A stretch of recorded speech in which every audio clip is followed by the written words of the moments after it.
Doctor रेड्डीजच्या सौजन्याने hello doctor, प्रायोजक डॉक्टर रेड्डीज.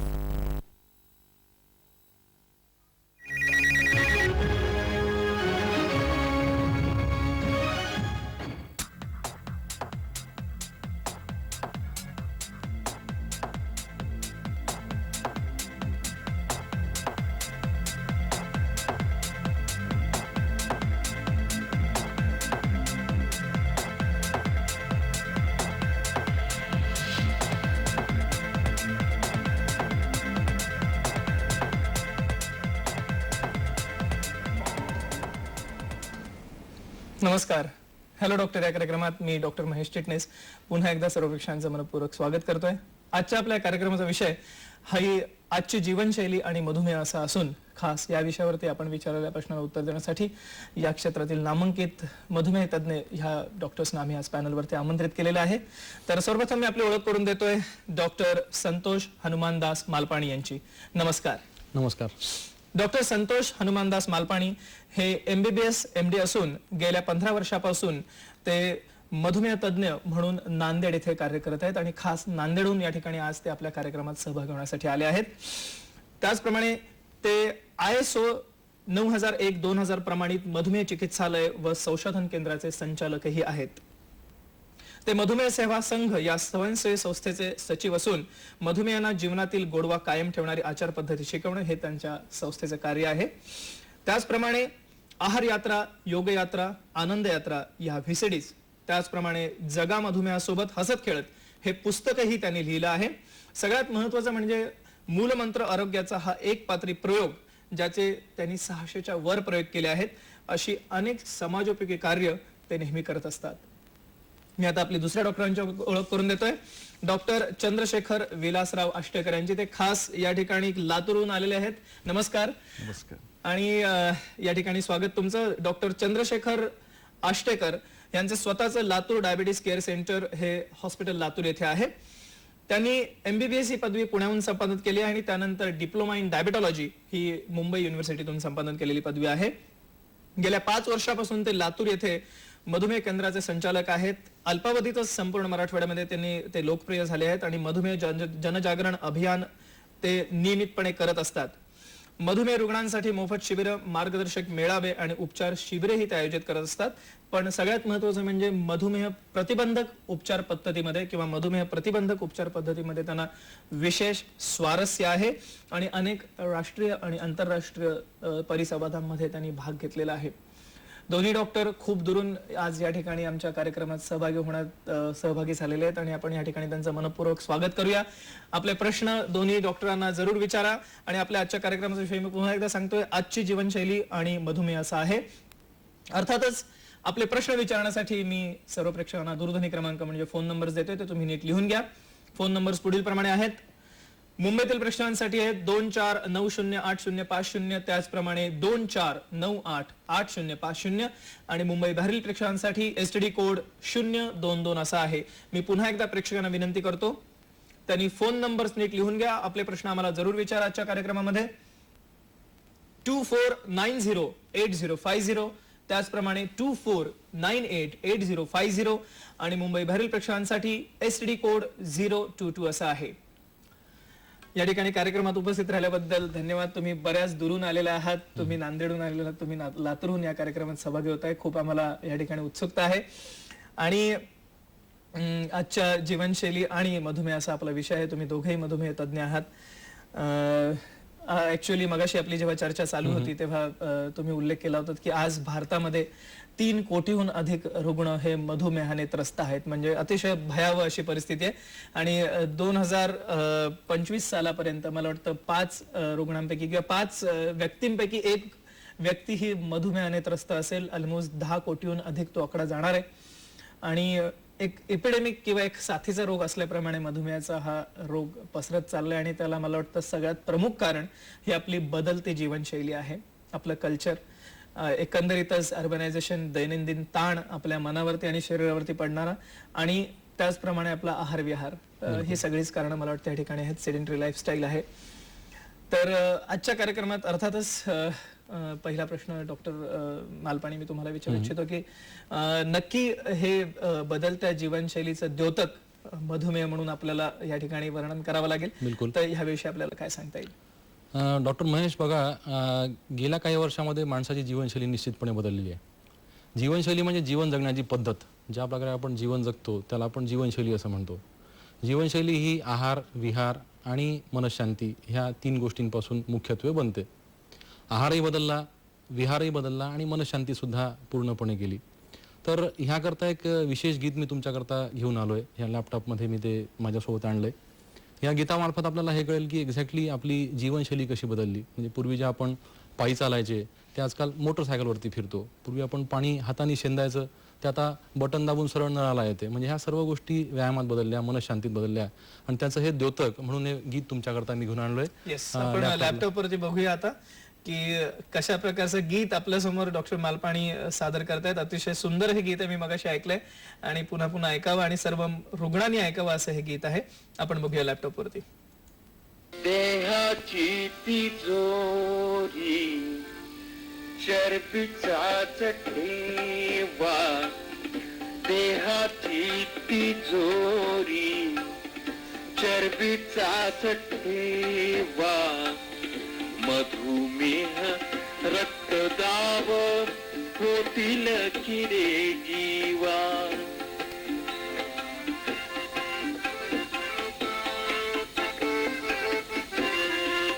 बहुत खाले डोळे मिटुनी तेल तूप लोणी, बहुत खाले डोळे मिटुनी तेल तूप लोणी, दानी खादडाच्या रे बसे रोगराई, सुटलेल्या पोटावरचा सुटलेल्या पोटावरचा पेट का तुटावा, मधुमेह रक्तदाब झाली की हो जीवा, देहाची तिजोरी चरबीचाच ठेवा, मधुमेह रक्तदाब होतील तिरे जीवा. कधी दुखे छाती माझी, कधी दुखे छाती माझी, कधी लागे दम वाटे भीती मना माझी, कधी भेटे यम, मधुमेह परिणामाचा मला पडला विळखा, मधुमेह रक्तदाब झाले की हो जीवा, देहाची तिजोरी चरबीचाच ठेवा, मधुमेह रक्तदाब झाले की हो जीवा. आपल्याला हे माहीतच पडलं असेल की आपली लाईफस्टाईल इतकी बदलली. तुम्हाला एक छोटंसं उदाहरण आणखी मी सांगतो. ह्या लॅपटॉपलाच मी आणलंय. म्हणजे माणसाची उत्क्रांती कशा प्रकारे झाली हे तुम्हाला माहीत पडेल. पुन्हा एकदा आपण लॅपटॉपकडे थोडंसं वळूया. पूर्वी माणूस हा माकड होता, तुम्हाला हे माहीतच आहे. ह्या माकडाची नंतर परिणिती माणसामध्ये झाली. माकडाला नॅचरली मन नव्हतं. माकड हे सगळीकडे व्यवस्थित विहार करायचं, त्याला पैशाची चणचण नव्हती कारण त्याची गरजच नव्हती त्याला. परंतु कालांतराने परिस्थिती बदलली, माणूस प्रगत झाला आणि या प्रगत माणसाकडे शस्त्र आलीत, पैसा आला, मन आलं आणि ह्या माणसाची उत्तरोत्तर प्रगती होत गेली. माणसाने व्यायाम करून कमी करून खाणं जास्त वाढवणं सुरू केलं आणि त्याची परिणिती अशा पिक्चरमध्ये झाली. तर ह्या शरीरामध्ये अनेक प्रकारचे विकार राहतात. मधुमेह, हृदयविकार, रक्तदाब ह्या सर्वांचा आगार म्हणजे हे आपलं शरीर सध्या बनलंय आणि हाच जीवनशैलीचा परिणाम आपल्या शरीरावरती होतोय. येस, अतिशय महत्वाचा भाग डॉक्टर मालपाणी तुम्ही सांगितलं आणि सुंदर असं गीतही आमच्या प्रेक्षकांसाठी तुम्ही सादर केलं, त्याबद्दल धन्यवाद. आपण मधुमेह रोगाकडे थोडंसं वळूया. त्यांनी सांगितलं बदलत्या जीवनशैलीचा एक परिणाम म्हणून मधुमेह, रक्तदाब किंवा हृदयविकार सारखे रोग आज निर्माण होतात आणि हेच रोग असं नव्हे तर त्या अनुषंगाने इतरही अनेक रोग जे आर्थरायटिस आहे किंवा इतर संधिवातासारखे रोग सुद्धा वजन वाढल्यामुळे होत असतात. तर एकंदरीतच आज जीवनशैली आपली पुन्हा पूर्ववत करण्याची गरज आहे आपल्याला. पण तत्पूर्वी मधुमेह हा आपला आजचा विषय असल्यामुळे मधुमेह नक्की कसा होतो आणि ह्याविषयी आमच्या प्रेक्षकांना थोडक्यात सांगा.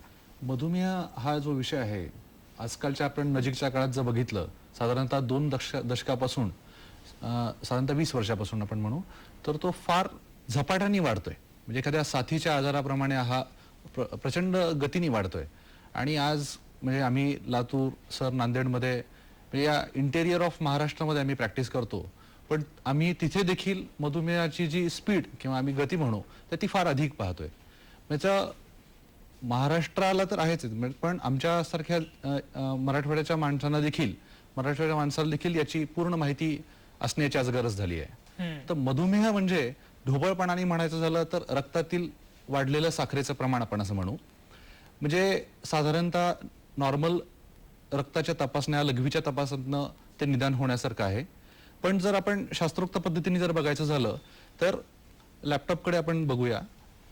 जसं आपण लॅपटॉपवरती बघूया पण कशा रीतीने मधुमेहाचं निदान किंवा मधुमेह कसा होतो हे दाखवलं. जर आपण जेव्हा अन्न आपण पाहतो तर तेव्हा आपल्या शरीरातलं जे अवयव आहे स्वादुपिंड किंवा पॅनक्रियाज आपण म्हणू त्या पॅनक्रियाज मध्ये बीटा सेल्स अशा कार्यरत करत असतात. बीटा सेल्सचं काम आहे इन्सुलिन तयार करणं.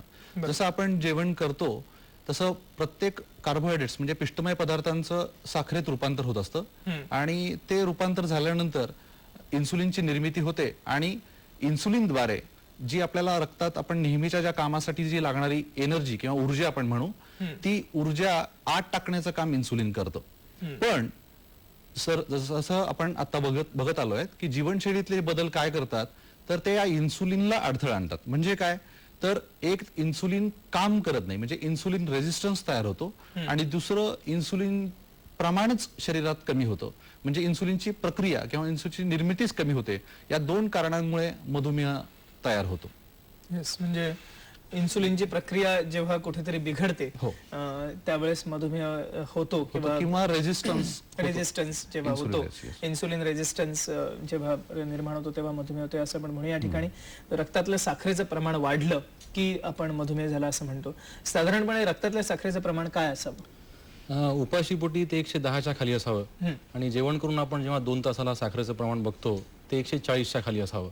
अशा लोकांना आपण डायबिटीस नाही असं मधुमेह नाही असं म्हणतो. ज्या लोकांचं प्रमाण उपाशीपोटी 126च्या वर जाते किंवा जेवणाच्या नंतर 200च्या वरती जाते अशा लोकांना आपण निश्चितपणे मधुमेह झाला असं म्हणतो. आणि तिसरी महत्वाची कॅटेगरी सध्या भारतामध्ये आहे ज्याला आपण इम्पेअर्ड ग्लुकोज टॉलरन्स किंवा साखर सहन न होणारी माणसं असं म्हणतो. म्हणजे उपाशीपोटी 110 ते 126 आणि जेवणाच्या नंतर 140 ते 200 या दरम्यान जे लोक राहतात अशा प्रकारचे लोक भारतामध्ये फार जास्त आपल्याला आढळतात ज्यांना आपण IGT असं म्हणतो. हेच लोक भविष्यामध्ये मधुमेह म्हणून आपल्या समोर येणार आहेत आणि ही पॉप्युलेशन कमी करण्याकरता मला असं वाटतं की जीवनशैलीत बदल करणं अत्यंत आवश्यक आहे. येस म्हणजे ह्या सर्व गोष्टींसाठी जीवनशैलीमध्ये बदल करणं अतिशय आवश्यक आहे. महत्त्वाचा भाग सांगितला आणि सगळ्यात महत्त्वाचा भाग तुम्ही सांगितलात की आज शहरातच नव्हे तर महाराष्ट्राच्या कानाकोपऱ्यात किंवा इंटेरियर मध्ये सुद्धा मधुमेह रुग्णांचं प्रमाण तुम्हाला वाढलेलं आढळत आहे. मला वाटतं हा सगळ्यांनीच बोध घेण्यासारखा भाग आहे. आपण त्याच्यावरती चर्चा करूया. पण तत्पूर्वी आजच्या कार्यक्रमात पहिला प्रश्न आपल्याला प्रवीण देवधर विचारू इच्छितात. आपला प्रश्न विचारा. येस विचारा आपण. प्रवीण प्रश्न विचारा आपला. सगळ्यांना आजकाल मधुमेहाचे प्रमाण वाढलेलं आहे तर आपल्या जीवनशैलीमध्ये आपण कसा बदल करावा आणि त्यामुळे मग मधुमेह आपण कसा प्रकारे टाळू शकतो याबद्दल थोडंसं मार्गदर्शन होऊ शकेल का? येस अतिशय महत्त्वाचा प्रश्न आहे की जीवनशैली बदलायची म्हणजे नक्की काय काय करायला हवं. सर्वप्रथम डॉक्टर तुम्ही अष्टेकर काय सांगू शकाल की बदलायची जीवनशैली म्हणजे नक्की काय करायला हवं? जीवनशैली म्हणजे प्रामुख्याने आपला आहार आपला व्यायाम आणि मनशांती या 3 गोष्टींची जीवनशैली बनत असते. म्हणजे आज जो आपला बदल झालेला आहे तो मुख्यत्वे आहारात बदल झालेला आहे व्यायामात बदल झालेला आहे आणि मनाच्या शांतीमध्ये बिघाड आलेला आहे. म्हणजे जर आपण या 3 गोष्टींना जर एकरूप ठेवलं एक संघ ठेवलं तर मला असं वाटतं की आपण जीवनशैली बदलू शकतो. आहारातला बदल म्हणजे तुम्ही साधारणतः 2 दशकापासून आपण जर पाहत असू तर फास्ट फूड कल्चर आपल्याकडे आलेलं आहे. कोका हॅम्बर्ग संस्कृती समोसा वडापाव फरसाण असे लवकर मिळणारे आयटम्स खाद्यपदार्थ आपण म्हणजे कमी कमी वेळात आपण तयार करू शकतो, लवकर होऊ शकतो आणि ते पोट भरल्याचं समाधान मिळतं, पण हे शरीराला अत्यंत हानिकारक असतं. तसंच व्यायामाचा अभाव, जसं आपण डॉक्टर पालपाणींनी सांगितलं की प्रत्येक गोष्ट जी आहे ती फार लवकर, म्हणजे साधारणतः एखाद्या बटनाच्या माध्यमानेच आपल्याला उपलब्ध झाली आहे. आधी आपल्या घरातील स्त्री ही पाणी भरण्यासाठी वगैरे बरीच दूर जायची आणि यायची, तर त्या दरम्यान देखील त्यांचा बराच व्यायाम व्हायचा.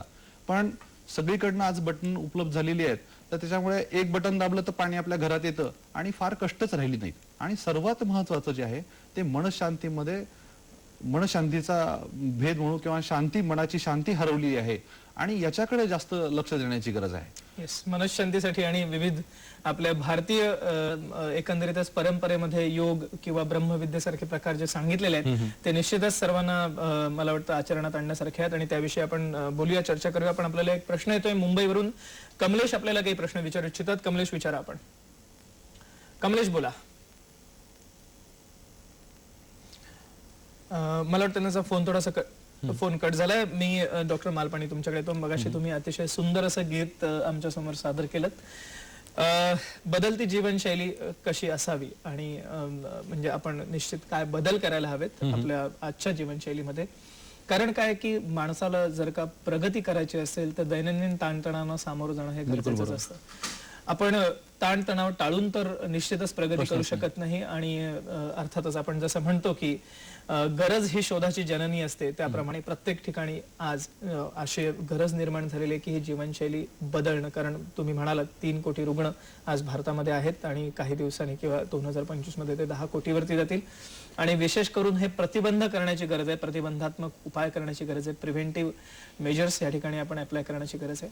तर जीवनशैलीमध्ये बदल काय, आज हे जे शहरीकरण झालेले शहरात राहणारे लोक आहेत, शिफ्ट ड्युटीज असतात, जेवणाच्या वेळा बरोबर नसतात, त्यांनी कसं फॉलो करायला हवं याविषयी काय मार्गदर्शन करायला आपण? खरं म्हटलं तर आमच्या संस्थेचं ब्रीदवाक्यच आहे की जीवनातील गोडवा कायम ठेवणारी आचार पद्धती, आणि ती आचार पद्धती आपल्याला जीवन जगत असताना अंगीकारायची आहे. जसं आता लोक शिफ्टमध्ये काम करतात, त्याला आपण बंद करू शकत नाही. अशा वेळेस त्यांनी जेवण कशा प्रकारे करायचं शिफ्टमध्ये असताना सुद्धा हे त्यांना आपल्याला शिकवावं लागेल. मी एक सुद्धा उदाहरण तुम्हाला या ठिकाणी देऊ इच्छितो. पोळीमध्ये आपण भाजी लपेटून घेऊन जाऊ शकतो, त्याला आपण कट करून ठेवू शकतो आणि शिफ्टमध्ये असताना सुद्धा आपल्याला जेवण बरोबर करता येऊ शकते. त्याचप्रमाणे मनशांतीकडे आपल्याला विशेष लक्ष द्यावं लागते. जसं डॉक्टर चंद्रशेखर तुम्हाला बोललेत, माणसाला ताण असतातच, पण ताणाचं रूपांतर तणावामध्ये होऊ देऊ नये. जसं एक उदाहरण तुम्हाला सांगतो की आपण भाजीत मीठ घालतो, मीठ कमी झालं तर भाजी अळणी लागते, मीठ जास्त झालं तर भाजी खारट लागते. तर मानसिक ताणाचं पण तसंच आहे. मानसिक ताण आपल्या आयुष्यात इतके असावे की त्यांनी जीवन सुखकर व्हावं. एक महत्वाकांक्षा म्हणून काहीतरी गोष्ट आपल्या जीवनात असावी. बिना महत्वाकांक्षाचं जीवन आपण जगू शकत नाही. परंतु ते जास्त झालं तर मग मात्र जीवनाचा अति महत्वाकांक्षा नको. ती ज्या ठिकाणी अति गोष्ट आली त्या ठिकाणी सगळ्याच गणित बिघडतंय. आणि म्हणून प्रत्येक गोष्ट आपल्याला ही एका मर्यादेपर्यंत आपल्याला सहन होईल या मर्यादेपर्यंत करणं आवश्यक आहे. जोपर्यंत आपण असं करत राहू तोपर्यंतच मधुमेह, हृदयविकार किंवा तत्सम विकारांना आपण प्रतिबंधन चांगल्या प्रकारे करू शकू. आता व्यायामाचं तुम्ही एक उदाहरण घ्या. बरेच लोक माझ्याकडे असतात जे सर्व्हिसला असतात, ते असं म्हणतात की आम्ही डॉक्टर दिवसभर ट्रॅव्हलिंग करतो, आम्हाला पायी फिरणं जमत नाही किंवा कुठे गेलो आम्हाला वेगवान वाहनांचा सहारा घेऊन त्या ठिकाणी जावं लागते. अशा लोकांना एक उदाहरण मी देतो की बाबा तुम्ही ज्या ठिकाणी उतरता बसमधनं त्या ठिकाणी तुम्ही ज्या दुकानात जाता काम करण्याकरता त्या ठिकाणपर्यंत पायी जा. म्हणजे कामं करत असताना सुद्धा तुम्ही व्यायाम करू शकता. जसं आता रेल्वेचा गार्ड आहे, ज्या ठिकाणी गाडी क्रॉसिंगला थांबते त्या ठिकाणी तो स्टेशनच्या प्लॅटफॉर्मवरती पायी चालू शकतो. म्हणजे अशा प्रत्येक ठिकाणी आपण प्रॅक्टिकली जीवनशैलीला मुरड घालून व्यायाम, मनशांती आणि आहारावरती चांगल्या प्रकारे लक्ष देऊ शकतो. हे अतिशय महत्वाचा भाग आहे की काम करत असताना सुद्धा आपण ह्या सर्व उपाययोजना करू शकतो. त्याविषयी आपण चर्चा करूया. श्रेयस पेडणेकर आपल्याला दादरवरून काही प्रश्न विचारू इच्छितात. श्रेयस, हा आपला प्रश्न विचारा. मी श्रेयस पेडणेकर बोलतोय दादरवरून. हा, बोला आपण. आणि मला असा एक प्रश्न विचारायचा आहे की माझ्या आजीचं वय 70 वर्ष आहे आणि तिला जवळपास 5-6 वर्ष डायबिटीसचा त्रास आहे. आणि मला असा प्रश्न डॉक्टरांना विचारायचा आहे की तिने आहारात कोणते पदार्थ घेतले पाहिजेत आणि कोणते पदार्थ आहारातून वर्ज्य केले पाहिजेत. धन्यवाद. येस श्रेयस, आम्ही आपल्या प्रश्नाला उत्तर देतोय एका छोट्याशा विश्रांतीनंतर. डॉक्टर रेड्डीजच्या सौजन्याने हॅलो डॉक्टर. निसर्ग म्हणजे जणू आपल्या शरीराचा निर्माता, आणि जेव्हा आपण त्याच्या विरुद्ध जातो तेव्हा होणाऱ्या परिणामांना तोंड द्यावं लागतं. आर्थरायटिस, अस्थमा, हृदयरोग, स्थूलपणा असे चिवट रोग आपल्या शरीरावर हल्ला करू शकतात. पण जेव्हा इतर उपचार थकतात तेव्हा उरते एकच आशा, आयुर्वेदातील पंचकर्म, जे त्यांचा समूळ नाश करण्यात यशस्वी ठरतात. आणि आयुर्वेद पंचकर्म या गोष्टींचं ज्ञान इतरांपेक्षा जास्त जाणतात चरक. गेल्या 5 दशकात आमच्या चरक क्लिनिक मधल्या तज्ञांनी आयुर्वेदातल्या शुद्धीकरण प्रक्रियेद्वारा या चिवट रोगांवर मात करण्यात यश मिळवलंय. सर्व चिवट रोगांवरचा उपाय चरक. अपॉइंटमेंटसाठी आजच चरक क्लिनिकशी संपर्क साधा. आता हो तो ऐसा बस अपने लिज्जत जैसा. लिज्जत परिवार की बहनों द्वारा बना लिज्जत गेहूं आटा. आता हो तो ऐसा बस अपने लिज्जत जैसा. स्वादिष्ट, स्वच्छ एवं पौष्टिक लिज्जत का ताजा स्वदेशी गेहूं आटा. लिज्जत गेहूं आटा. डॉक्टर रेड्डीजच्या सौजन्याने हॅलो डॉक्टर. नमस्कार, मी पुन्हा एकदा सर्व विषयांचं स्वागत करतोय. श्रेयश पेडणेकर आणि दादरवरून जो प्रश्न विचारला, प्रश्नाचं मी त्याला उत्तर देतोय. डॉक्टर मालपाणी त्याला उत्तर देतील. काय सांगता येईल त्यांना आपल्याला? डॉक्टर चिटणीस, आहारामध्ये आपल्याला बराच बदल करावा लागतो डायबिटीसमध्ये. पण ऍक्च्युअली असं आहे की जो नॉर्मल आहार आहे माणसाचा तोच त्यांनी घ्यावा. डायबिटीसमध्ये असं एक प्रॉब्लेम आहे की लोक काय बंद करायचं ते विचारतात. आम्हाला असं उलट सांगावं असं वाटतं की काय खायचं ते तुम्ही विचारलं पाहिजे.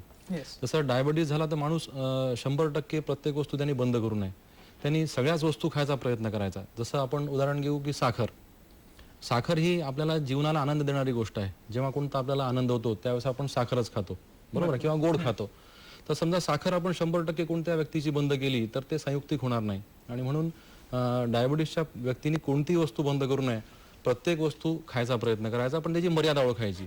साखर किंवा गूळ यांचं प्रमाण आपण दिवसभरामध्ये 30 ग्रामपर्यंत घेऊ शकता. तेल तुपाचं प्रमाण आपल्याला कमी ठेवावं लागते, कारण तुमच्या आजीचं वय साधारणतः 70 वर्ष आहे, तिची ॲक्टिव्हिटी कमीच असेल. भाज्यांचं प्रमाण जास्त ठेवा, कारण त्यात कॅलरीज कोणत्याच नसतात, बऱ्याच कमी कॅलरीज असतात. आणि फायबरचं प्रमाण चांगलं असते. पोटाचे विकार सुद्धा आपण चांगल्या प्रकारे त्याला आटोक्यात ठेवू शकतो. जेवण दिवसाला 3दा 4दा विभागून द्यायचं, एकदाच भरपूर न देता, म्हणजे पोस्ट मिल शुगरचं प्रमाण सुद्धा तिचं कमी राहील. आणि अन्नपदार्थांचा अदलाबदल कशी करायची हे तुम्ही शिकून घ्यावं लागेल, जेणेकरून तिच्या जेवणात एक संधपणा, एक सुरी राहणार नाही. तिचं जेवण तिने एक चपातीच्या ऐवजी अर्धी ज्वारीची भाकर किंवा 1 वाटी भात किंवा 1 वाटी पोहे किंवा 1 वाटी उपमा, 2 वाटी मुरमुरे, अर्धा डोसा, अर्ध उत्तपम, अशा प्रकारे जेवणाची अदलाबदल केली तर सुसह्यपणे तिला आहार नियोजन चांगल्या प्रकारे करता येईल. आणि या ठिकाणी मला एक सांगावं असं वाटतं की पथ्य हा शब्द वापरू नका, आहार नियोजन हा शब्द वापरा, जेणेकरून प्रत्येकाला जरासं जीवन जगणं सुसह्य होईल. जीवनातला गोडवा त्यांना कायम जपता येईल. तुम्ही त्यासाठी सतत प्रयत्न करत असता की जेणेकरून आपल्या ह्या जीवनातला गोडवा कुठे कमी पडायला नको.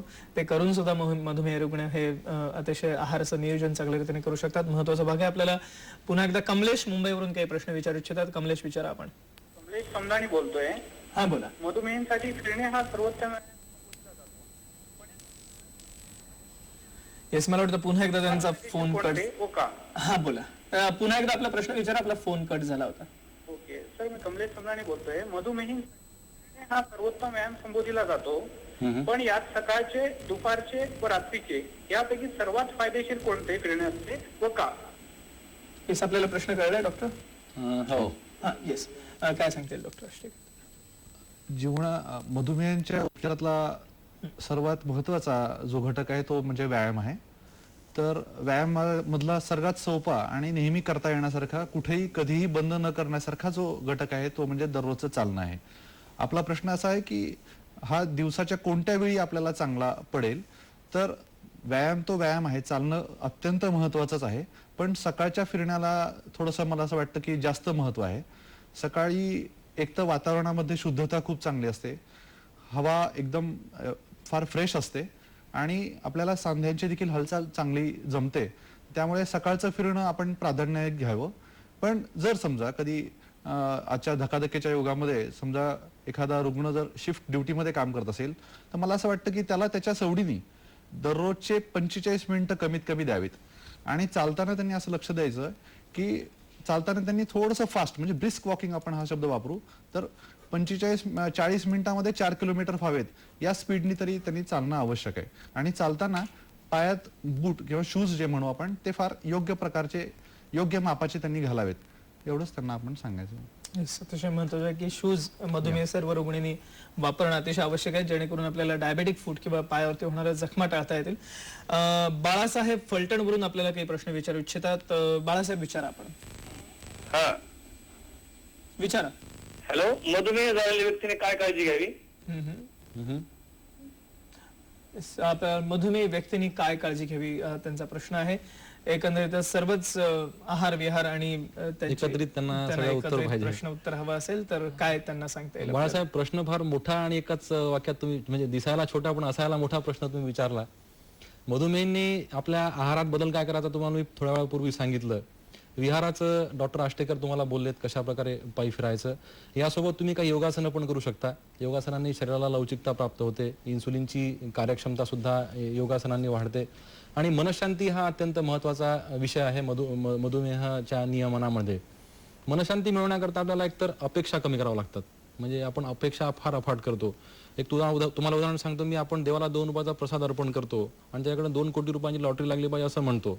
लॉटरी लागली नाही तर आपण देवाला सुद्धा शिवाय द्यायला मागं पुढं करत नाही. इथपर्यंत आपण लालूच करतोय. ही पण आपल्याला कमी करावी लागते. प्रत्येक कामात आपण मन लावून केलं पाहिजे. देवदर्शनाला उभं राहिलं तर सगळं लक्ष देवाच्या मूर्तीकडे ठेवायचं, पण दुर्दैवाने आपण सगळं लक्ष चप्पलमध्ये ठेवतो. तर ह्या सर्व गोष्टी आपल्याला आयुष्यात टाळायच्या, जेणेकरून आपल्याला मनशांती चांगल्या प्रकारे मिळेल. आणि यश आणि अपयश ह्या 2 गोष्टी असतात आयुष्यात, त्या आपल्याला मिळत असतात. कधी यश मिळते, कधी मिळत नाही. तर त्यांचा पण आपल्याला स्वीकार दोघांचा पण सारख्या प्रमाणे आपल्याला करायचा आहे, जेणेकरून आपल्याला मनशांती चांगल्या प्रकारे मिळेल. तर योग्य व्यायाम करा, चांगल्या प्रकारचं जेवण घ्या, ज्यात फायबरचं प्रमाण चांगलं असेल, तेलाचं प्रमाण कमी असेल आणि साखरेचं प्रमाण सुद्धा कमी असेल आणि मनशांती ठेवा. या 3 गोष्टींचा आपण बदल केला तर आपल्याला बराच फरक पडेल. येस, अतिशय महत्वाचा भाग तुम्ही सांगितलात की अशा रीतीने मनशांती ठेवण्याची अतिशय गरज आहे आहार विहाराच्या बरोबरीने. आणि त्यासाठी योग साधनांचा वापर किंवा ब्रह्मविद्या किंवा इतरही अनेक ह्यांचा आपण वापर करू शकतो ह्या ठिकाणी. आपल्याला प्रवीण पुढचा प्रश्न ठाण्यावरून विचारू इच्छितात. प्रवीण, विचारा आपण. हॅलो. विचारा. हॅलो प्रवीण, प्रश्न विचारा आपला. हॅलो. हॅलो, प्रश्न विचारा आपला. जे फोटो दाखवलेला आहे, जे पोट मोठं झालेलं फोटो दाखवलेला आहे, ते आणि डायबिटीस मधुमेहाशी काय संबंध येते? येस, आम्ही आताच अतिशय महत्वाचा भागात चर्चा करत होतो की चरबीचं प्रमाण शरीरात वाढल्यामुळे कसा डायबिटीस होऊ शकतो. डॉक्टर आष्टेकर काय सांगता येईल? मधुमेहाचं सर्वात मोठी जी लिंक आहे ती आज ओबेसिटीला आहे. आणि म्हणजे साधारणतः ओबेसिटीचं जे प्रमाण आहे तर ते अतिशय वाढलेलं आहे आणि ओबेसिटीचा डायरेक्ट जो इम्प्लिकेशन आहे ते मधुमेहामध्ये आहे. ओबेसिटीमध्ये म्हणजे लठ्ठपणामध्ये इन्सुलिनचा अवरोध म्हणजे इन्सुलिन रेजिस्टन्स तयार होतो. जे काही शरीरात आपलं इन्सुलिन तयार होतं ते कामच करत नाही. त्याच्यामुळे जे आपण खाल्लेलं जे अन्न आहे ते पचन त्याचं होत नाही आणि म्हणून त्याचा मधुमेहामध्ये परिवर्तन होतं. येस, म्हणजे अशा रीतीने चरबीचं किंवा जेव्हा हे वेस्ट हेप रेशो हा अतिशय एक महत्वाचा भाग आहे आणि म्हणून त्या चित्रामध्ये जे पोट वाढलेलं दिसतंय आपल्याला की ट्रंकल ओबेसिटी हा अतिशय एक महत्वाचा भाग आहे. डॉक्टर मालपाणे आपल्याला काय सांगता येईल या विषयावर? मी एक सुरेख चित्र बघितली इंटरनेटला काल परवा. अमेरिकेत एक कॉम्पिटिशन होते लुक लाईक युअर पेट म्हणून. त्याचे काही चित्र तुमच्याकरता मी घेऊन आलो. म्हणजे घरातल्या कर्त्या माणसाने समजा ची जीवनशैली बरोबर नसेल तर इतरांवरती त्याचा काय परिणाम पडतो ह्या चित्रांवरून आपल्याला चांगल्या प्रकारे माहीत पडेल. ही जी चित्र आहेत ही एका कॉम्पिटिशनची चित्र आहेत, लुक लाईक युअर पेट म्हणून. तर मला असं वाटतं की लॅपटॉपला आपण कॅमेरा आणावा जेणेकरून आपण ही चित्र श्रोत्यांना दाखवू शकू. येस येस, हे पहिलं चित्र तुम्ही बघा. यात ही लेडी आणि हे कुत्र जवळपास तुम्हाला वेट सारखं दिसेल. दुसरं चित्र बघा, यांचं दोघांचं वेट तुम्हाला पॅरलल दिसेल. हे चित्र तिसरं बघा, थोडासा माणूस लठ्ठ आहे, कुत्र पण लठ्ठ आहे. हा माणूस फार रोड आहे, कुत्र पण रोड आहे. आणि ही बाई थोडीशी लठ्ठ आहे, कुत्र पण थोडंसं लठ्ठ आहे. आणि हा माणूस फारच जाड आहे, कुत्र पण जाड आहे. थोडक्यात सांगायचं म्हणजे आपण जे जेवण करतो, करता माणूस जे जेवण करतो घरामध्ये, त्याचा इफेक्ट पूर्ण परिवारावरती होतो. म्हणजे प्राण्यांवरती तर होतोच, पण याच्यामधलं पूर्ण परिवारावरती होतो. आणि म्हणून प्रत्येकाची जीवनशैली ही करत्या माणसावरती ठरते. आणि म्हणून ज्या लठ्ठ व्यक्तीचं पोट तुम्ही बघितलं, जसं डॉक्टर आष्टेकर बोलले की इन्सुलिन रेजिस्टन्स हा भारतामधला सगळ्यात मोठा प्रॉब्लेम आहे सध्या. आणि यामुळेच भविष्यामध्ये हृदयविकाराचं पण प्रमाण वाढते, रक्तदाबाचं पण प्रमाण वाढते, ट्रायग्लिसराईडचं पण प्रमाण वाढते. तर ह्या सर्व गोष्टी आपल्याला ऍडजस्ट करून घेण्याकरता जीवनशैलीत बदल करणं आवश्यक आहे. येस, जीवनशैलीत बदल करून आपलं वजन कंट्रोलमध्ये ठेवणं, आपली साखर कंट्रोलमध्ये ठेवणं आणि अर्थातच हे सर्व करत असताना आपल्या जवळच्या तज्ज्ञ डॉक्टरांचा सल्ला घ्यायला विसरू नका. आपल्याला दिलीप कुलकर्णी लातूरवरूनच काही प्रश्न विचारू इच्छितात. हॅलो. हा, विचारा आपण. डायबिटीस होऊ नये म्हणून हॅलो, डायबिटीस होऊ नये म्हणून डॉक्टर आष्टेकरांनी जीवनशैलीमध्ये बदल करावा असं सूचित केलं, परंतु एकदा डायबिटीस झाल्यानंतर त्याच्यातून बाहेर पडण्यासाठी एखादी जीवनशैली असू शकते का?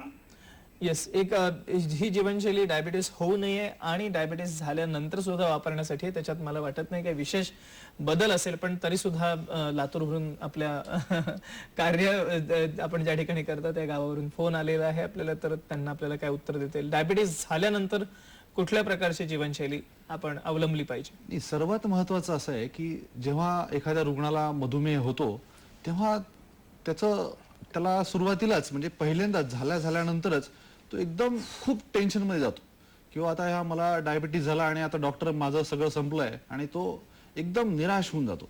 तर सर्वात महत्वाचं मला असं माझ्या सगळ्या रुग्णांना सांगायचं आहे की तुम्ही ज्या दिवशी जरी तुम्हाला मधुमेह झाला असं कळालं तर तुम्ही कृपया निराश होऊ नका. म्हणजे सर्वात महत्वाचं जे काय असेल तर तो आहे आत्मविश्वास. आणि आज या काळामध्ये आहारामधले नियोजन, व्यायाम, उपलब्ध सुविधा आणि मनशांतीसाठी असणारे अनेक सारे कार्यक्रम, ह्याच्यामधून मला असं वाटतं की 101% तुम्ही मधुमेह जरी असाल तरी या मधुमेहापासून किंवा मधुमेहाच्या दुष्परिणामांपासून आपल्याला सुटका 101% मिळू शकेल मला असं वाटतंय. पण फक्त आहे संकल्पाची आणि त्याला आपण आपल्याला तळास न्यावा लागणार आहे. म्हणजे नुसता संकल्प करून भागणार नाहीये, त्या कृतीत आणावं लागणार. बऱ्याचदा आमचे रुग्ण काय करतात की आज सकाळी फिरायला जाण्याचा संकल्प करतात आणि 3-4 दिवस फिरतात आणि नंतर 5व्या-6व्या दिवशी घरीच बसतात आणि महिना घरी बसतात. पण मला असं म्हणायचंय की आज जो आपण संकल्प करणार आहात तो पूर्ण वर्षभर कसा मला टिकवता येईल. आपलं हे जुनं वर्ष संपतच आलंय, नवीन वर्षात आपण आता जाणारच आहोत. तर या नवीन वर्षाला आपण, मला असं म्हणायचं सर्व माझ्या रुग्णांना किंवा सगळ्या महाराष्ट्रांना की आपण जे काही संकल्प आपल्या आयुष्याच्या आणि आरोग्याच्या बाबतीत करू ते पूर्णत्वास कशी नेता येतील हे बघा. आणि त्यात आपल्या जवळच्या डॉक्टरांची देखील मदत घ्या. ते आपले डॉक्टर्स आपल्याला निश्चितच सहकार्य करतील असं मला म्हणायचंय. पण म्हणणं असं एकच आहे की मधुमेहाने निराश होऊ नये. येस, म्हणजे संकल्प आपला जो केलेला आहे तो तडीस नेण्यासाठी, म्हणजे तडीस नेणं हे अतिशय आवश्यक आहे आणि त्यासाठी नियमित आहार आणि व्यायाम हे करणं अतिशय आवश्यक. आणि त्याचबरोबरीने तुम्ही जे म्हणालात तो महत्वाचा भाग आहे की आत्मविश्वास ठेवा. डायबिटीस झाला म्हणून घाबरून जाण्याची गरज नाहीये. आज चांगल्या प्रकारची औषधं, चांगल्या प्रकारच्या सुविधा उपलब्ध आहेत. जवळच्या तज्ञ डॉक्टरांचा सल्ला घेऊन लवकरात लवकर त्याचं इम्प्लिमेंटेशन ऑफ रेकमेंडेशन्स ज्याला आपण म्हणूया हे करणं आवश्यक आहे. आपण ही चर्चा अशीच पुढे चालू ठेवूया, पण एका छोट्याशा विश्रांतीनंतर. डॉक्टर रेड्डीजच्या सौजन्याने हॅलो डॉक्टर. निसर्ग म्हणजे जणू आपल्या शरीराचा निर्माता आणि जेव्हा आपण त्याच्या विरुद्ध जातो तेव्हा होणाऱ्या परिणामांना तोंड द्यावं लागतं. आर्थरायटिस, अस्थमा, हृदयरोग, स्थूलपणा असे चिवट रोग आपल्या शरीरावर हल्ला करू शकतात. पण जेव्हा इतर उपचार थकतात तेव्हा उरते एकच आशा, आयुर्वेदातील पंचकर्म, जे त्यांचा समूळ नाश करण्यात यशस्वी ठरतात. आणि आयुर्वेद, पंचकर्म या गोष्टींचं ज्ञान इतरांपेक्षा जास्त जाणतात चरक. गेल्या 5 दशकात आमच्या चरक क्लिनिक मधल्या तज्ञांनी आयुर्वेदातल्या शुद्धीकरण प्रक्रियेद्वारा या चिवट रोगांवर मात करण्यात यश मिळवलंय.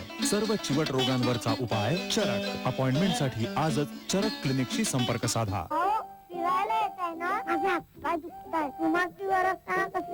अचूक निरीक्षण आहे बरं का आमच्या आजोबांचं. सर्व प्रकारच्या सांधे दुखीवर आरामदायी हुमाक्युअर. डॉक्टर रेड्डीजच्या सौजन्याने हॅलो डॉक्टर. नमस्कार, मी पुन्हा एकदा सर्व विषयांचं आजच्या कार्यक्रमात स्वागत करतोय आणि प्रेक्षकांच्या माहितीसाठी सांगू इच्छितो की आमच्या आजच्या कार्यक्रमाचा विषय हा आजची जीवनशैली आणि मधुमेह असा आहे. आणि डॉक्टर मालपाणी आणि डॉक्टर अष्टेकर हे खास या ठिकाणी नांदेड आणि लातूर वरून या ठिकाणी आलेले आहेत. आपण पुढचा प्रश्न घेऊया. संजय मुंबईवरून आपल्याला प्रश्न विचारू इच्छितात. संजय, विचारा आपण. हॅलो, हा नमस्कार सर. नमस्कार, विचारा आपण. माझा प्रश्न असा आहे की मधुमेह आणि मनशांती यांचा काय संबंध आहे, आणि सोबतच माझा एक दुसरा प्रश्न आहे, व्यसन आणि मधुमेह यांचा काय संबंध आहे. दोन्ही चांगले प्रश्न विचारलेत तुम्ही. अर्थातच मानसिक ताणतणावामुळे होणारा मधुमेह किंवा त्याच्याशी काय संबंध असा आहे, कसा जोडला जाऊ शकेल संबंध. मगाशी लठ्ठपणाचा आणि मधुमेहाचा संबंध आपण विशद केलात. आता मानसिक ताणतणाव आणि मधुमेह याविषयी आपल्याला काय सांगता येईल? माणसाला ताण नेहमीच असतात तुम्हाला मी सांगितल्याप्रमाणे, पण हे ताण एपिसोडिक असतात. जसं आपण एखाद्या वेळेस एखादी घाबरायची गोष्ट बघितली तर तात्पुरतं आपल्या शरीराला कंप सुटतो, हाताला थरथर होतात, हातावरती घाम सुटतो, हृदयाची गती वाढते आणि आपण त्या स्थानापासून पळण्याचा किंवा त्या गोष्टीचा सामना करायचा प्रयत्न करतो. पण ही क्षणिक गोष्ट असते किंवा काही तासापुरती गोष्ट असते आणि ह्या वेळेस आपल्या शरीराचा रिस्पॉन्स नॉर्मल असतो. नेमका ह्या वेळेस आपल्या शरीरात ॲड्रेनालिन, नॉरॲड्रेनालिन, स्टिरॉइड्स यांचं प्रमाण वाढते आणि हे सर्व हार्मोन्स आपल्या शरीरातल्या इन्सुलिनला अवरोध करतात. आजकालच्या या धकाधकीच्या जीवनामध्ये मानसिक ताण सारखे वाढत आहेत. जी क्षणिक गोष्ट होती किंवा तासाभरची गोष्ट होती ती दिवसाभरची, वर्षभरची होत आहे आणि याला सारखं सहन करून आपलं शरीर थकून जाते. आपल्या शरीरातला इन्सुलिनचा साठा जो आहे तो चांगल्या प्रकारे काम करत नाही आणि मग याची परिणिती मधुमेहामध्ये होते. नुसता मधुमेहच नाही तर हृदयाचा विकार, रक्तदाब ह्या सर्व गोष्टी सुद्धा सारखा तुमच्या मनावरती ताण असेल तर वाढतातच. याचा दुसरा प्रश्न होता व्यसनांचा आणि डायबिटीसचा काय संबंध आहे. ऍक्च्युअली व्यसनांचा मध्ये मधुमेह फार झपाट्याने वाढतोय. पण ज्यांच्या घरी अनुवंशिकता आहे किंवा ज्यांच्या आपण असं म्हणू की ज्यांच्या फर्स्ट डिग्री रिलेटिव्ह मध्ये मधुमेह आहे त्यांनी मधुमेहाची तपासणी फार लवकर करावी. म्हणजे साधारणतः मी असं म्हणेन आता की मधुमेह फार 45 वर्षानंतर होत होता आधी, तर आपण 35व्या वर्षी दरवर्षी मधुमेहाची तपासणी करावी, जेणेकरून आपण मधुमेहाचं निदान हे लवकर करू शकू आणि मधुमेहाला टाळू शकू.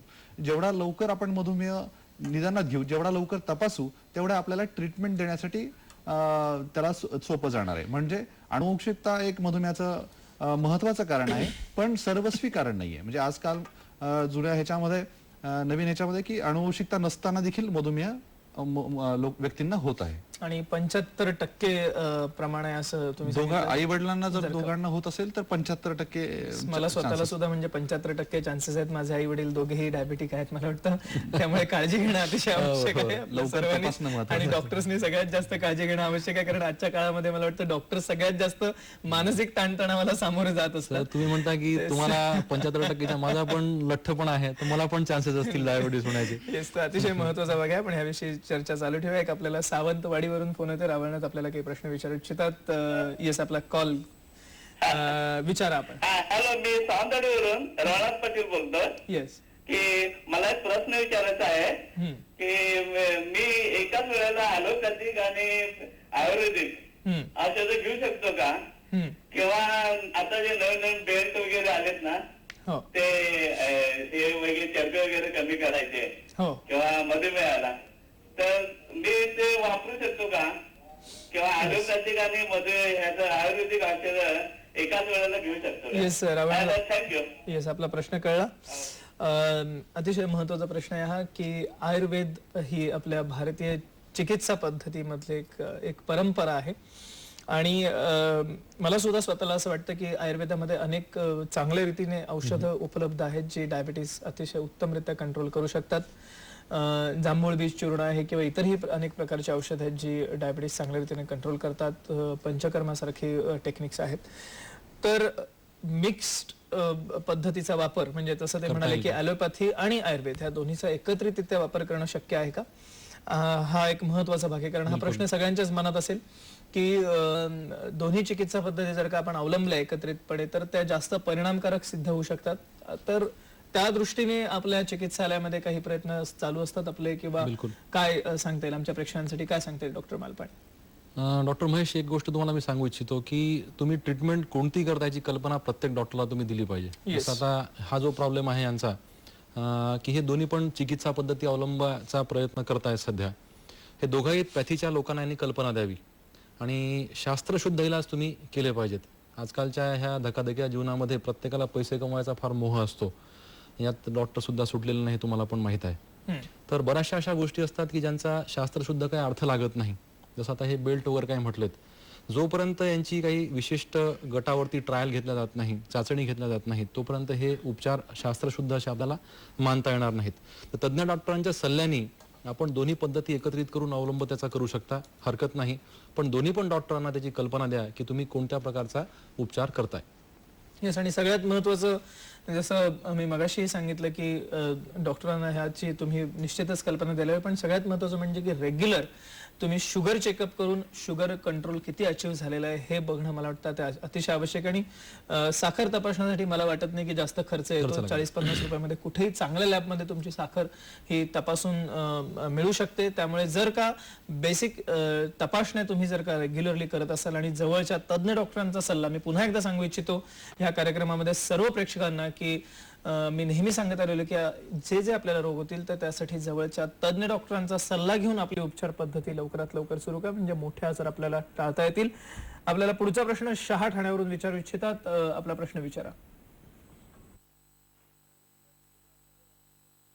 आपला प्रश्न विचारा. Hello doctor. हा विचारा. मला एक 2 प्रश्न विचारायचे आहेत. हा.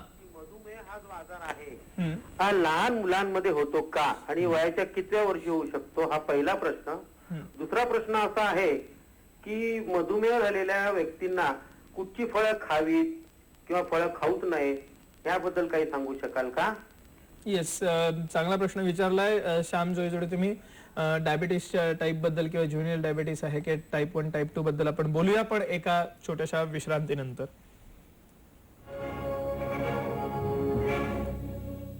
डॉक्टर रेड्डीजच्या सौजन्याने हॅलो डॉक्टर.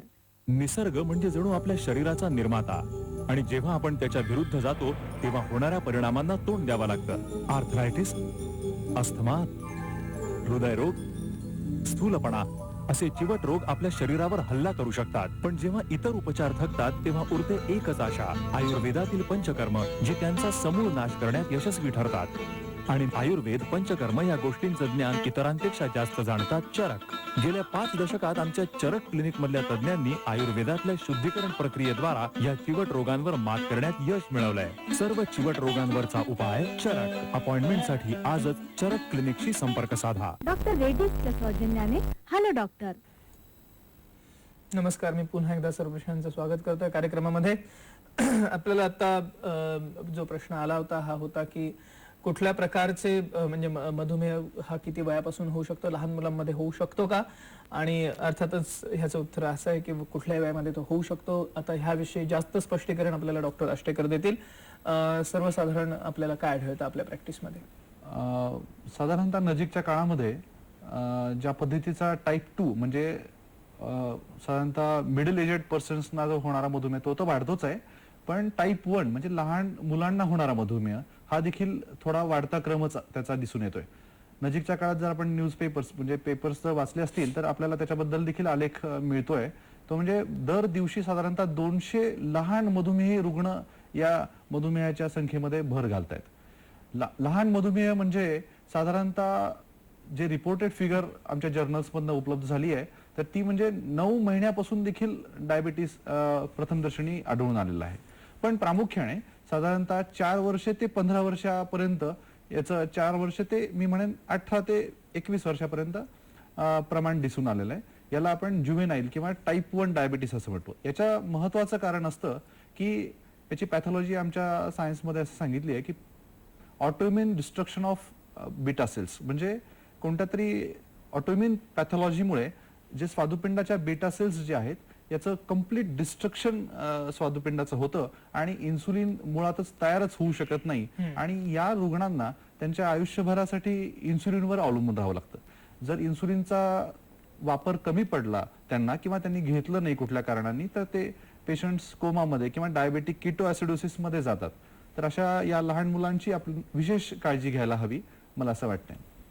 येस, फळांविषयी त्यांनी जो दुसरा प्रश्न विचारला होता त्यांनी अतिशय सुंदर विवेचन केलं होतं की कशा प्रकारे टाईप 1 आणि टाईप 2 डायबिटीस लहान मुलं आणि आपल्याला सर्वसाधारण एल्डरली लोकांमध्ये बघायला मिळतो. दुसरा प्रश्न त्यांनी विचारला होता की फळं कुठली खावीत आणि किती प्रमाणात खावीत, कारण हा एक अतिशय महत्त्वाचा भाग आहे. सर्वसाधारण फळं ही गोड असतात आणि बरेचसे मधुमेह रुग्ण त्यामुळे ते टाळतात घेणं, तर हे कितपत योग्य आहे? मधुमेहामध्ये फळांचा वापर आपल्याला करायला हरकत नाही, परंतु कोणतं फळ किती खायचं हे प्रत्येकाला माहीत पाहिजे. लॅपटॉपवरती एक सिधे स्लाइड आणली मुद्दाम फळांकरता. फळांमध्ये जीवनसत्व असतात, क्षार असतात, भरपूर प्रमाणात फायबर सुद्धा असते, म्हणून फळांना गोड आहेत म्हणून पूर्णपणे वर्ज्य करणं आवश्यक नाही. त्यात आपण जीवनसत्व फायबर असतात म्हणून आपण फळं खालील प्रमाणात खाऊ शकतो. टरबूज आणि खरबूज आपण मुक्तपणे खाऊ शकतो. संत्र, मोसंबी, सफरचंद, पपई यांना जरा जपून आपण खाऊ शकतो.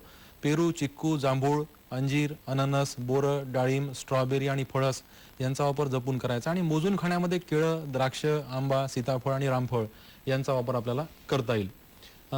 जांभळाच्या बियाचा वापर आपण मधुमेहाच्या औषधामध्ये करतो, पण अख्खं जांभूळ समजा तुम्ही खात असाल बऱ्याचदा असं निश्चित- होतं हां. की बरेचसे रुग्ण जांभूळ अख्खं खातात आणि हे अतिशय घातक आहे. येस, आपल्याला तर पुढे काय निश्चितपणे मधुमेहाचं प्रमाण नक्कीच वाढते. पण फळं पूर्णपणे बंद करू नये, कारण फळांमध्ये आपल्याला चांगल्या प्रकारचे फायबर सुद्धा मिळतात. फळं शक्यतो आपण सालपटा सकट खायचे असतात. म्हणजे सफरचंद खायचं म्हटलं तर सालपटा सकट खायचं. एक मजेदार किस्सा तुम्हाला सांगतो. मध्यंतरी एका कार्यक्रमात मी सांगितलं की फळं सालपटा सकट खायची. एक लागलीच माणूस उठून उभा राहिला, म्हटलं डॉक्टर नारळ कसं खायचं म्हणे. तर हे थोडंसं सांभाळून आपण प्रत्येक फळ खाऊ शकत नाही, तर पण जी फळं आपण सालपटा सकट खाऊ शकतो ती खायचा प्रयत्न आपण जरूर केला पाहिजे. येस, म्हणजे हा अतिशय महत्वाचा भाग आहे. मला वाटतं की सालासकट फळ खाणं आवश्यक आहे आणि फळ हे प्रत्येक व्यक्तीसाठी आवश्यक आहे. मधुमेह असो किंवा नसो, तर प्रत्येकाने फलाहार करणं आवश्यक आहे, कारण त्याच्यामध्ये जीवनसत्वांची मात्रा अतिशय जास्त प्रमाणात असते आणि अशी जीवनसत्व हे शरीराला आवश्यक असतात एक उत्कृष्ट पोषण मिळण्यासाठी.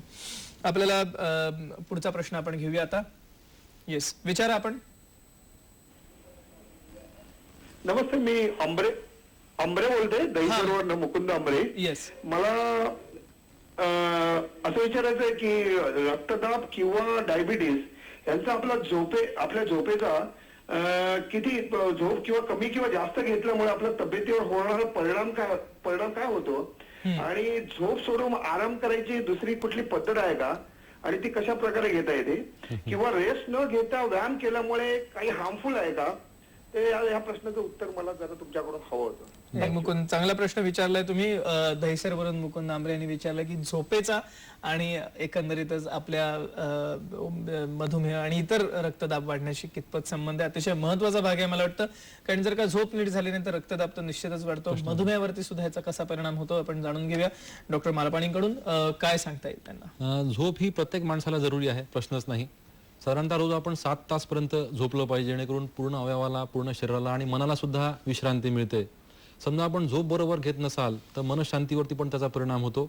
शरीरातला प्रत्येक अवयव थकतो आणि त्याची जी सेन्सिटिव्हिटी आहे काम करायची किंवा इन्सुलिनची स्वीकारण्याची जी रिसेप्टर्स आहेत ते सुद्धा खराब होतात. काही प्रमाणात इन्सुलिनची इफेक्टिव्हिटी सुद्धा वाढते आणि म्हणून प्रत्येकाने कमीत कमी 7 तासपर्यंत झोप घेणं आवश्यक आहे. आणि माझ्या माहितीप्रमाणे आतापर्यंत तरी झोपेशिवाय दुसरा काही मार्ग नाही ज्याने आपण रेस्ट घेऊ शकतो, म्हणून झोप ही आवश्यक आहे. आणि दुसऱ्यांचा प्रश्न होता की समजा झोप बरोबर घेतली नाही आणि आपण व्यायाम करायला सुरुवात केली तर कसं होईल. समजा एखादा घोडा फार थकलेला असेल आणि आपण त्याला चाबूक मारून चालवायचा प्रयत्न करतोय, तशी परिस्थिती ह्या व्यक्तीची होईल समजा झोप बरोबर झाली नाही आणि त्यांनी व्यायामाचा प्रयत्न केला तर. म्हणून थकलेल्या शरीराला साधारणतः 7 तासपर्यंत झोप देणं, आराम देणं आपल्याला आवश्यक आहे असं मला वाटते. आणि यांनी मधुमेहाचं नियंत्रण कशा प्रकारे होते ते पण मी तुम्हाला सांगायचा प्रयत्न केलाय. येस, आपल्याला नाशिकहून प्रकाश काही प्रश्न विचारू इच्छितात. प्रकाश, विचारा आपण. हॅलो, हा, विचारा. मी प्रकाश बागसे, नाशिक रोडून बोलतोय. हा, बोला. नमस्कार डॉक्टर. हा, नमस्कार. माझा प्रश्न असा आहे की वेस्टर्न जीवनशैली आणि भारतीय जीवनशैली याच्यामधील फरक कोणता, आणि कोणती जीवनशैली मधुमेहीसाठी जास्त उपयुक्त किंवा यशस्वी म्हणता येईल. आणि दुसरा प्रश्न असा की भारतातील राज्यांमध्ये मधुमेहीचं प्रमाण कमीत कमी आहे, अशा राज्यातील लोकांच्या जीवनशैलीबद्दल माहिती दिली तर बरं होईल. Thank you very much doctor. Okay, काय सांगता येईल? येस डॉक्टर अष्टक. साधारणतः आपला आजचा जो विषय तो मूळ आहे की जीवनशैलीतला बदल, आणि आपण जे पाश्चिमात्यांचं जे अनुकरण आज करतो आहोत तर त्यामुळेच मला असं वाटतंय की मधुमेह, रक्तदाब, ब्लड प्रेशर हे लाईफस्टाईल डिसऑर्डर्स आज तयार झालेले आहेत. म्हणजे पाश्चिमात्य अनुकरण म्हणजे नेमकं काय, तर त्याच्यामध्ये सर्वात महत्वाचा हिस्सा आला की यांत्रिकीकरण, त्याच्यानंतर महत्वाचा आलं आहारामध्ये बदल, आणि कॉम्पिटिटिव्हनेस, स्पर्धा. म्हणजे या 3 गोष्टींमधूनच आपण पाश्चिमात्यांचं अनुकरण करत आलोय. म्हणजे आधी जर आपण भारतीय संस्कृती पाहिली आणि पाश्चिमात्य पाहतोय तर या 3 घटकांमध्ये आपल्याला बदल दिसेल. आणि त्याच कारणांमुळे आपण साधारणतः हे लाईफस्टाईल डिसऑर्डर्स आपल्याला सुरू होत आहेत असं मला असं वाटतंय. म्हणजे डोळे झाकून जरी सांगायचं झालं तरी आपण भारतीय संस्कृती पाश्चिमात्य संस्कृतीपेक्षा कितीतरी पटीने चांगली आहे आणि या लाईफस्टाईल डिसऑर्डर्स पासून आपण या आजारांना आपण आपल्या संस्कृतीला जर आपण मार्गस्थ केलं, आपण जर त्यांना फॉलो केलं तर आपण त्याला हे जे आजार आहेत मधुमेह, रक्तदाब आणि हृदयविकार हे आपल्याला टाळता येतील असं मला वाटतंय. येस, अतिशय महत्वाचा सल्ला दिला डॉक्टर आष्टेकर तुम्ही. जाता जाता डॉक्टर मालपाणी, तुम्हाला आमच्या प्रेक्षकांना काय सल्ला राहील? एकच सल्ला आहे की मधुमेह टाळायचा असेल तर सगळ्यात महत्त्वाची गोष्ट करा, आहारावरती नियंत्रण ठेवा. हाय फायबर फूड घ्या, ज्यात फायबरचं प्रमाण जास्त आहे, चोथ्याचं प्रमाण जास्त आहे, अशा प्रकारचं जेवण आपण केलं पाहिजे. तेलात तुपाचं प्रमाण कमी करा, जेणेकरून कॅलरीजचं प्रमाण कमी राहील. साधारणतः ढोबळमानाने एका माणसाने एका महिन्यामध्ये 500 ग्रामच्या वरती तेल किंवा तूप खाऊ नये. या ठिकाणी तुम्हाला मी आवर्जून सांगू इच्छितो की तुम्ही तेल तूप कोणतं खाता ती गोष्ट महत्त्वाची नाही, तुम्ही तेल तूप किती खाता ही गोष्ट महत्त्वाची आहे. तिसरी गोष्ट, साखरेवरती नियंत्रण ठेवा. साधारणतः 30-40 ग्रामच्या आसपास तुम्ही साखर घेऊ शकता. प्रिव्हेन्शन जर करायचं असेल तरी पण साखरेचं प्रमाण कमी ठेवा, कारण प्रत्येक गोड वस्तूमध्ये तेला तुपाचं प्रमाण जास्तच असते. आणि फळांचा वापर मर्यादेमध्ये करा. जेवण दिवसाला 3दा-4दा विभागून करा. विहारामध्ये भरपूर पायी फिरा. ज्या ठिकाणी तुम्ही पायी जाऊ शकता त्या ठिकाणी आवर्जून पायी जायचा प्रयत्न करा. योगासनं करा आणि मनशांतीकरता विशेष प्रयत्न केला तर मला वाटतं की मधुमेहाचं प्रतिबंधनही होईल आणि त्याचं ट्रीटमेंटमध्ये पण, त्याच्या उपचारामध्ये पण ह्याच गोष्टींचा आपल्याला अंतर्भाव चांगल्या प्रकारे करता येईल. येस, अतिशय महत्वाची माहिती दिली डॉक्टर मालपाणी तुम्ही. मीही प्रेक्षकांना सांगू इच्छितो की आमचा आजचा कार्यक्रम तुम्ही जरूर बघितला असेलच. मला वाटतं ही जे काही डॉक्टरांनी आपल्याला आता सल्ला दिलाय तो तुम्ही आपल्या आचरणामध्ये आणण्याचा जरूर प्रयत्न करा. मगाशीही डॉक्टर आष्टेकर यांनी सांगितलं होतं की आपण जो संकल्प कराल तो तडीस नेण्याचा प्रयत्न करा, इम्प्लिमेंट करण्याचा प्रयत्न करा. आणि त्याचबरोबरीने जे महत्वाचा सगळ्यात भाग असा की आपल्याला जवळच्या तज्ञ डॉक्टरांचा सल्ला जर का आपल्याला वाटत असेल तर आपण जरूर घ्या. आपली ट्रीटमेंट सुरू करण्याआधी आपला कार्यक्रम खूप रंगलाय पण वेळावेळी आपल्याला थांबावं लागतंय. डॉक्टर मालपाणी आणि डॉक्टर आष्टेकर, तुम्ही खास नांदेड आणि लातूरून या ठिकाणी आलात, उपस्थित राहिलात, आमच्या प्रेक्षकांनी विचारलेल्या प्रश्नांना मनपूर्वक उत्तरे दिली, त्याबद्दल आपले आभार. त्याचप्रमाणे आमच्या प्रेक्षकांनी सुद्धा आजचा कार्यक्रम यशस्वी होण्यासाठी जी प्रश्न विचारून मदत केली त्याबद्दल मी प्रेक्षकांचे आभार मानू इच्छितो. आमचा आजचा कार्यक्रम तुम्हाला कसा वाटला ते तुम्ही आम्हाला पत्ररूपाने जरूर कळवा पुढील पत्त्यावरती. संपर्कासाठी पत्ता पुढील प्रमाणे आहे. निर्माता हॅलो डॉक्टर, दूरदर्शन केंद्र वरळी, मुंबई 400030. मी पुन्हा एकदा सर्व प्रेक्षकांचे आभार मानतो. धन्यवाद. नमस्कार.